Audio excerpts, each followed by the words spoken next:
भी नहीं चाहेगा कि उनकी बेटी या उनकी बहन इस मुसीबत से गुजरे। सबसे पहली बात, जब वो कोर्ट में जाती है तो उसे किस किस मुश्किलों का सामना करना पड़ता है वो एक लड़की या बेटी ही जान सकती है, आपको भी बेहतर पता है। लेकिन जिस तरह से ये एक हवा बना दिया है देश में कि अगर वो फिर से अगर वो तलाक बिद्दत होने के बाद अगर वो लड़की आना चाहती है तो एक हलाले का जो प्रोसेस है वो होता है मुसलमानों में, जबकि ये टोटली डिनाइड है। ऐसा हलाले का कोई प्रोसेस नहीं है और इसे पूरी तरह से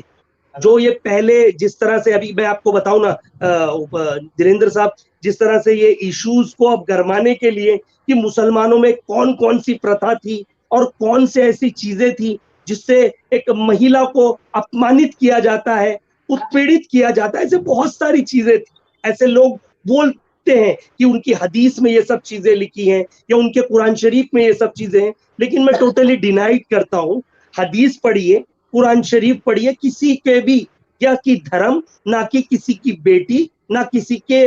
माँ बाप या किसी की इज्जत कभी भी कुछ उछालने की कोई अनुमति नहीं दी गई है। और जिस तरह से वो एक लड़का, चाहे वो कोई धर्म का हो, अगर वो इस तरीके से महिला के साथ व्यवहार कर रहा है, दुर्व्यवहार, तो उसे पूरा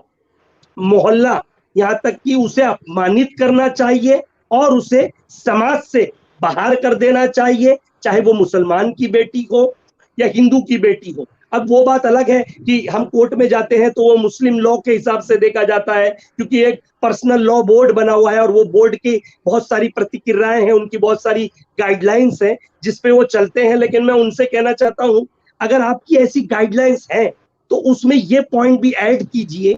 जो महिलाएं इतनी पीड़ित हैं, ये जो ट्रिपल तलाक होते थे, जो अब कानून बनने के बाद बहुत सारे ऐसे केसेस आए हैं कि ट्रिपल तलाक की वजह से तलाक में जो ये बहुत सारी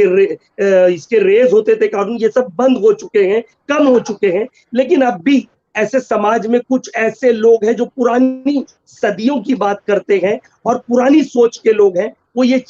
कहते हैं कि इससे अगर ये चीज नहीं होगी तो हो सकता है उसकी जिंदगी बर्बाद हो जाए, उसका फ्यूचर बर्बाद हो जाए, क्योंकि वो हदीस के रूल्स एंड रेगुलेशन से नहीं चल रहा है। लेकिन मैं ये कहना, मैं इसे डिनाइट करता हूं, क्योंकि मैं भी कुरान शरीफ पढ़ता हूं, मैं भी हदीस पढ़ता हूं, उसमें कहीं भी ये मेंशन नहीं है कि आप किसी की भी बेटी को इस तरह उत्पीड़ित करें। दहेज मांगना मुसलमानों, सब मुसलमान में, मैं हिंदू लॉ के हिसाब से तो नहीं बात कर रहा हूँ, हाँ जी, सबसे बड़ा हराम काम है जी। जो सख्त है। अगर जो